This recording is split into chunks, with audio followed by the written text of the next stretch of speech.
Selanjutnya, yang kedua, di dalam Kolose pasal 2 ayat yang 18. Firman Tuhan berkata, "Janganlah kamu biarkan kemenanganmu digagalkan oleh orang yang berpura-pura merendahkan diri dan beribadah kepada malaikat, serta berkanjang pada penglihatan-penglihatan dan tanpa alasan membesar-besarkan diri oleh pikirannya yang duniawi." Di dalam versi AYT, firman Tuhan berbunyi, "Jangan biarkan orang yang senang dengan kerendahan hati yang palsu dan penyembahan kepada malaikat-malaikat menghakimi kamu.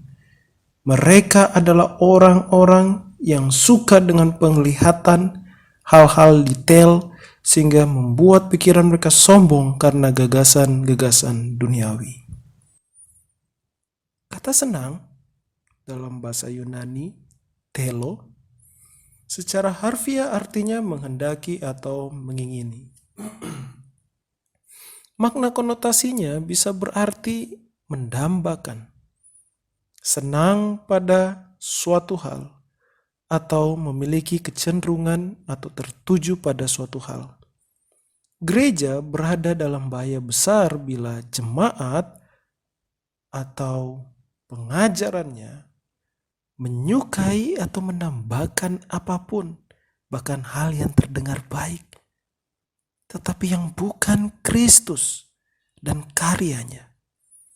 Dalam ayat 18, tampaklah bahaya yang dimaksud adalah tingkat kerohanian tinggi namun palsu, yang mengutamakan praktek kesalehan ekstrim seperti menyiksa diri atau asketisisme, sibuk mencari perjumpaan dengan malaikat, atau lebih mengejar pengalaman rohani daripada pengajaran Alkitab yang diilhamkan Roh Kudus dan sempurna.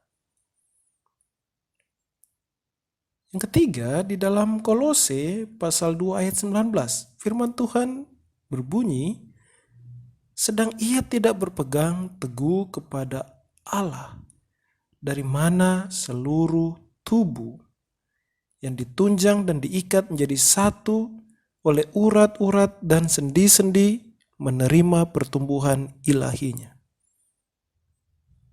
Kesalahan terbesar dan paling berbahaya yang mungkin dilakukan gereja atau seorang percaya adalah tidak berpegang teguh pada kepala, yaitu Kristus Yesus. Frasa berpegang teguh diterjemahkan dari bahasa Yunani krateo, yang artinya mengejar atau memelihara atau menyimpan dalam hati.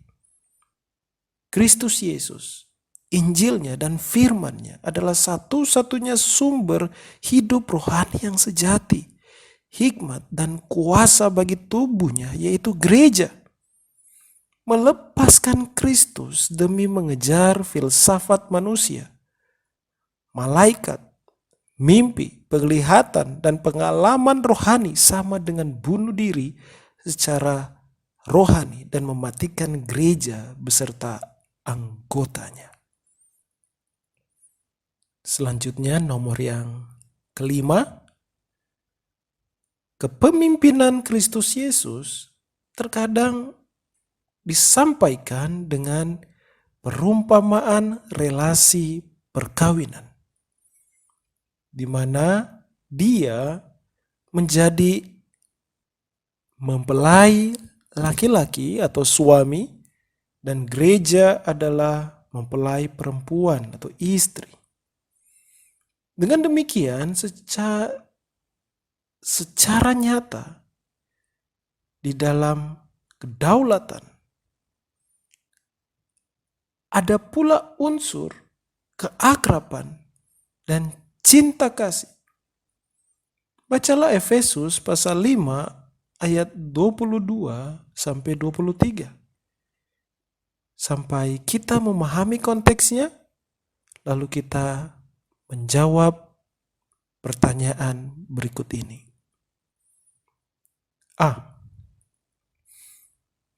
Bagaimana hubungan gereja dengan Kristus digambarkan dalam ayat 23.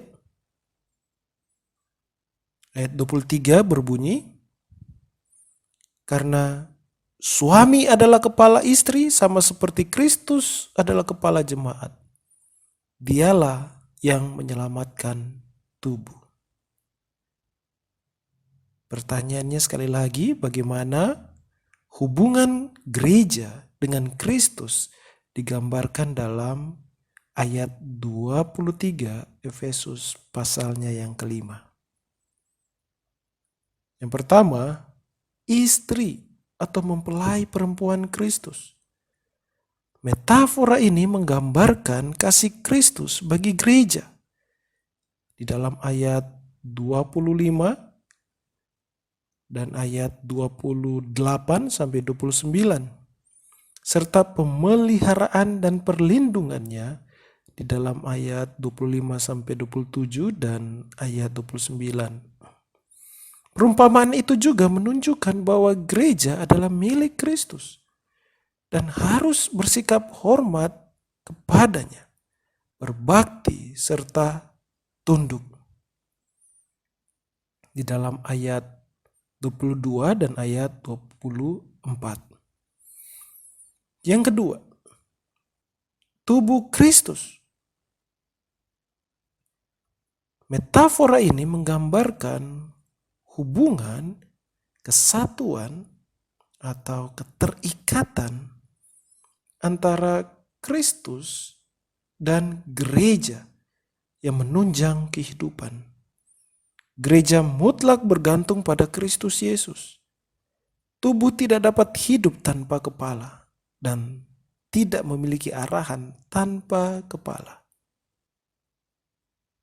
Pertanyaan selanjutnya B. Bagaimana hubungan Kristus Yesus dengan gereja digambarkan dalam ayat 23.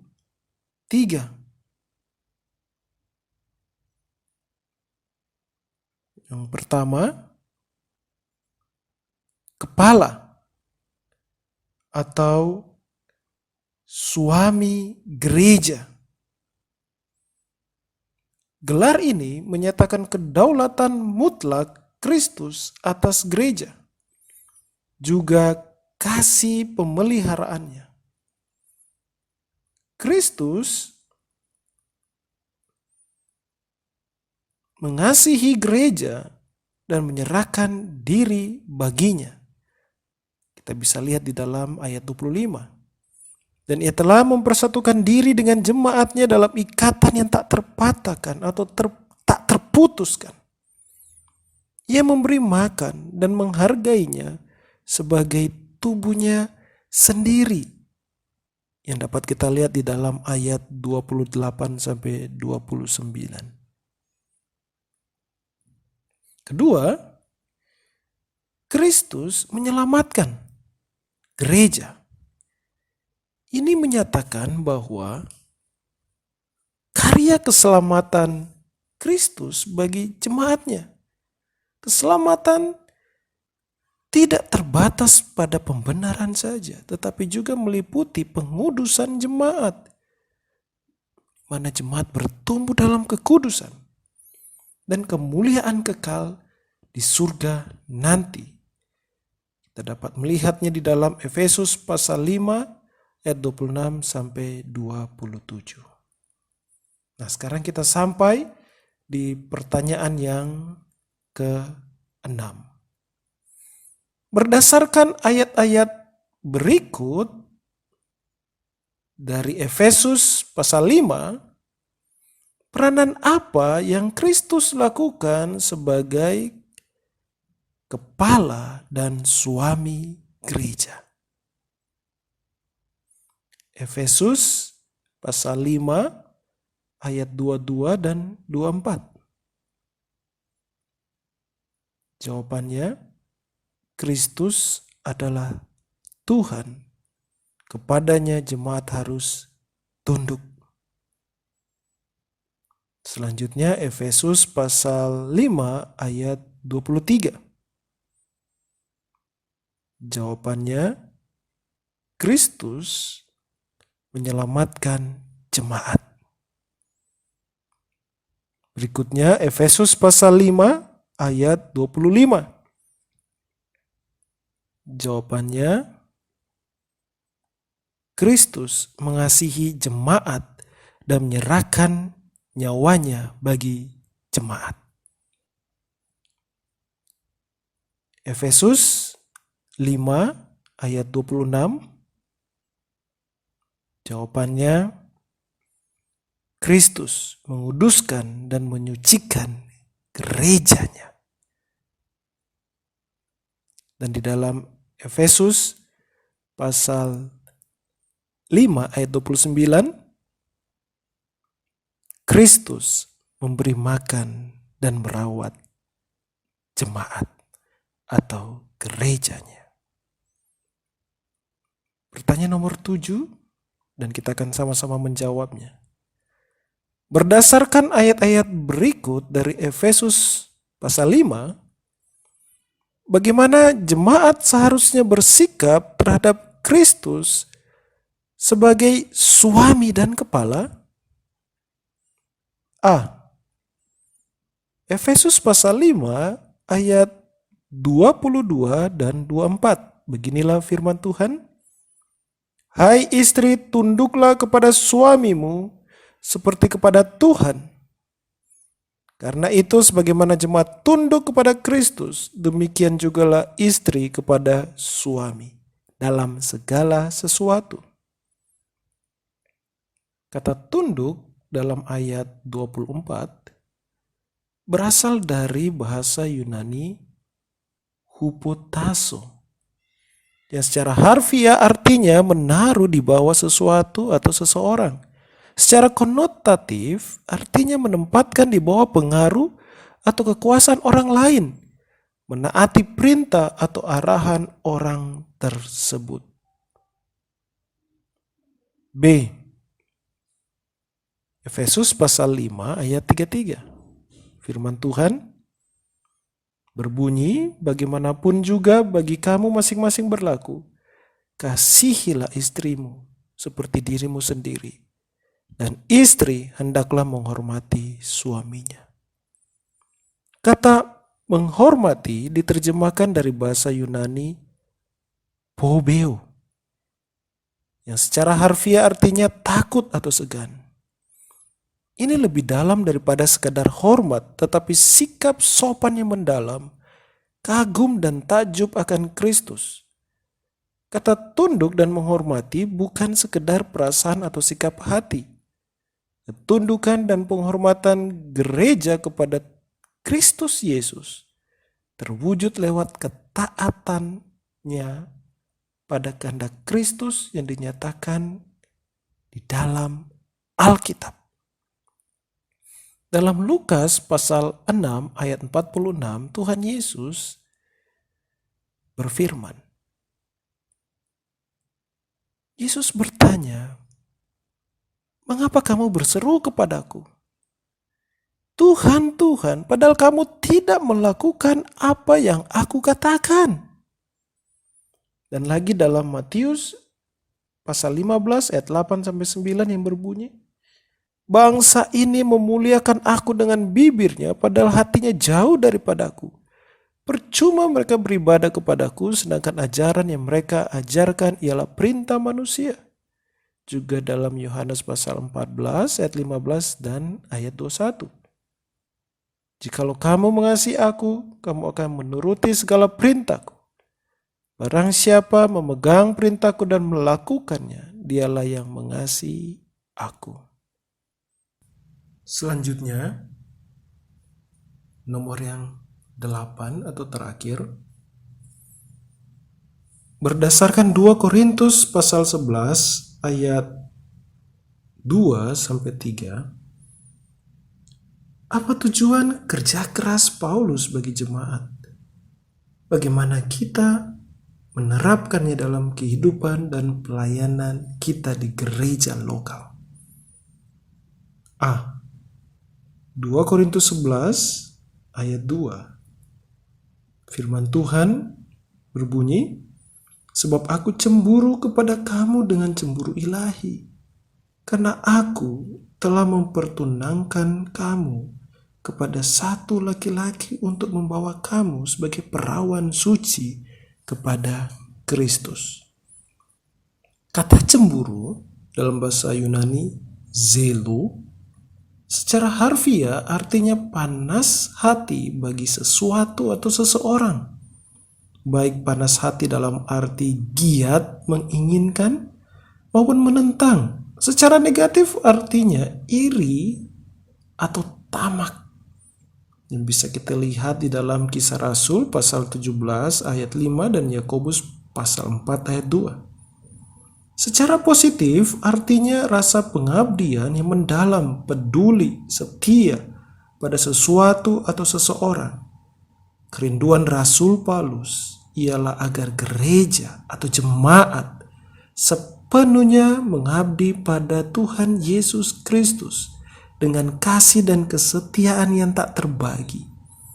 Ini jugalah tujuan yang harus kita kejar dan doakan sebagai gereja.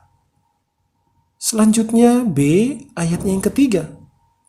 Firman Tuhan berbunyi, tetapi aku takut kalau pikiran kamu disesatkan dari kesetiaan kamu yang sejati kepada Kristus, sama seperti Hawa diperdayakan oleh ular itu dengan kelicikannya. Iblis seringkali memakai hal-hal baik untuk mengalihkan perhatian gereja dari yang terbaik, yaitu Tuhan Yesus Kristus. Tujuan iblis adalah menyesatkan gereja dari ibadah yang tulus dan murni kepada Kristus. Kata kesetiaan dalam bahasa Yunani haplotes menunjukkan hati dan pikiran yang tak terbagi, suatu pengabdian yang tulus tanpa ada pesaing. Kata sejati dalam bahasa Yunani hagnotes menandakan bersih atau tak bercacat.